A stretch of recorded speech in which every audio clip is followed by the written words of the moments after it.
She was funny. She said one of the things that happens to her when people know what she does, studies death phenomena. She says, usually people do one of two things. She says the first one is they'll say, we're going to go over there and get a drink, and then they never come back. She says the other thing, and she said this happened even just today, is they'll pull me aside and they'll say something along the lines of, I want to tell you someone the story, but I don't dare tell anybody because I'm afraid that they're going to think I'm crazy. And that resonated with me because I cannot tell you how many times people have called me and said, so-and-so gave me your number, and they will beat around the bush on the phone for about 10 minutes, hemming and hawing for, to come do a residential. And I finally, probably a dozen times in the last 2 or 3 years, I've had to say, okay, I will believe you. We go on residential investigations, several times a month. Just tell me what's happening, because people get so afraid of being labeled as crazy or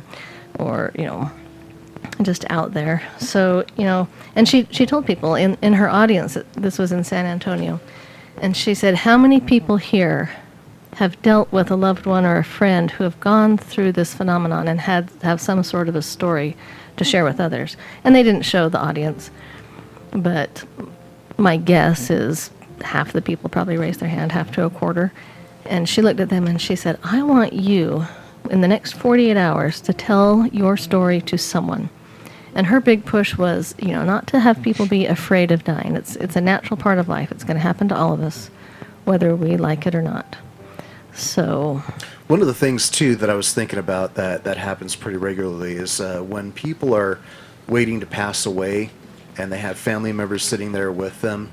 I used to hear it so many times. People would be like, I just got up, I left the room to go get a soda down the hall, and I came back and Mom was gone. And, that happens so frequently where I think the person that's about to pass, maybe they feel more comfortable when there's no one physical in the room. I don't know what it is, but I've heard that same situation being shared many times with people saying, I was sitting there for days, I slept in the room, I wanted to be there when they passed away, and I got up and I left the room for 5 minutes and came back and they were gone. Yeah, it's almost like that will to live is there as long as your family members are present. Exactly. And when they step away, it almost gives that person the opportunity to just let go, permission to go. Exactly. Like they no longer feel the burden to have to hold on, and they realize that they're finally, by themselves, and they can just quietly slip away. Which is the exact opposite to how we feel as friends and family. Mm-hmm. I want to be there for them. And there are some people, their wishes are, I don't want to die alone, and they want somebody who's there with them. My father was like that. And my brother was actually there. We got the call, what was it, about 2 a.m? Yeah. But yeah, a lot of what I've been kind of reading into is that, you shouldn't expect to be present when these people pass away, because they will most likely pass in your absence. Mm-hmm. Yeah. But many of them want you to be there, not necessarily at the moment of death, but be there to with comfort them through the support. process. Yeah, absolutely. Exactly. Yeah. But like you say, sometimes they slip out when you've slipped out. My grandfather, for example, he'd had a surgery and had been doing quite well and was actually being ready to be checked out. And a friend of the family was in visiting with him, and she stepped out of the room and came back in, and he was gone.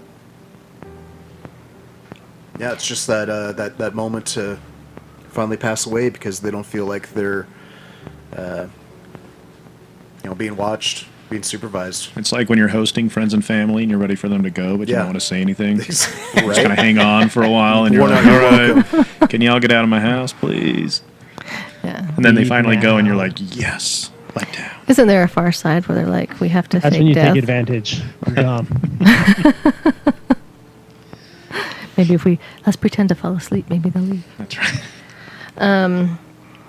So I've got one last story that they shared, and there was a lady, and I believe she was at home, and elderly, expected to die, because of some health issues, and it was just a matter of when, not if, which I guess is all of us, quite honestly, but hers was a little more imminent than hopefully mine is, and her daughter saw her one day cradling a baby, and they said, Mom, who you cradling, who you got there, and they said, oh, it's my baby. His name is Danny. And everybody, Danny, no one knew who a Danny was. They just thought, oh, mom's gone crazy, and no one understood it. But their first child, the oldest child who lived out of state, came in because they're like, mom's only got a few days left, so you better get here. So she got there, and they said she keeps cradling this baby and calling it Danny. And the oldest child was the only one that remembered that the mom had had a baby before. So Danny was actually her first child. And it just was so painful to her that she lost this baby that she didn't tell anybody about it. And so the only person that knew about it was the oldest child. And I think it was a sister, actually, that came in. Her sister. It wasn't the oldest child. The mother's sister? That was the mother's sister. Oh, okay. I kind of suck at telling stories. No, you're doing fine. Somebody knew about Danny and told the rest of the family that she'd actually had this first baby. And so, it's almost as though at that moment of death, all of your earthly pains and issues are, one, you forget about most of them, but you've got family and friends, and you just have these spiritually healing moments so that when you pass, you do so just comfortably is the point of everything that I researched. Okay, so I got a little tangent. Okay. Trevor mentioned The Far Side, just briefly. And there's a Gary Larson Far Side cartoon about a stegosaurus that thumped Thrag. And he was the caveman, it's the old caveman. And the paleontologists and people that do dinosaurs have actually named the tail of the stegosaurus I've seen a that, thagomizer. Yeah. Because that's what killed Thag. Yeah. It didn't have a I've name seen before panel. that. Yep. It's the Thagomizer. I was actually watching a YouTube video the other day, and they talked about the Thagomizer on the. It's just like a last little segment of the tail for one particular species of dinosaur. Yeah. And just like that, we're no longer talking about deathbed. Hey, Welcome to the Thag- Paleontology Thag- Hour. Thag made the deathbed. All right. I'll tell you what, when it comes to dying, back on topic, I got done with a pretty rough day taking care of COVID patients. The other day I got showered off, hopped in bed, and just kind of melted into my mattress. And I looked over at my wife and I said, I'll bet this is what dying feels like. And she probably thought I was crazy. But my point was, you go through life, it's supposed to be a struggle, it's difficult, and it only gets harder as you get older. And I can only imagine that moment where everything is done and you're willing to just release and let go is probably the most incredible experience ever. Well, yeah. I mean, I don't want to finish. I use like a baseball analogy.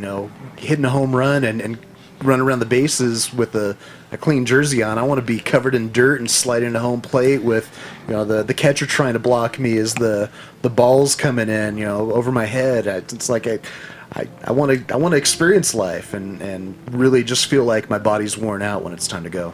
Right. Yep. Me too. I'm not afraid of death. Just got a lot of living left to do. Exactly.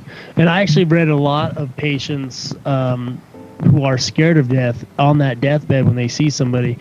It seems like the pain is gone, and they're actually excited and they want to go with these people. Mm-hmm. They're no longer scared. Yeah.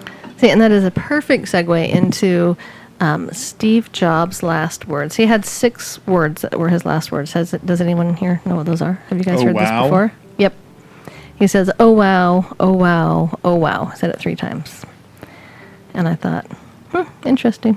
Well, I kind of like to think that when we do die, that like the secrets and the mysteries of the universe are going to be revealed to us. Like even the stuff that we don't really have the comprehension to understand, we don't really have the brain capacity to fully understand.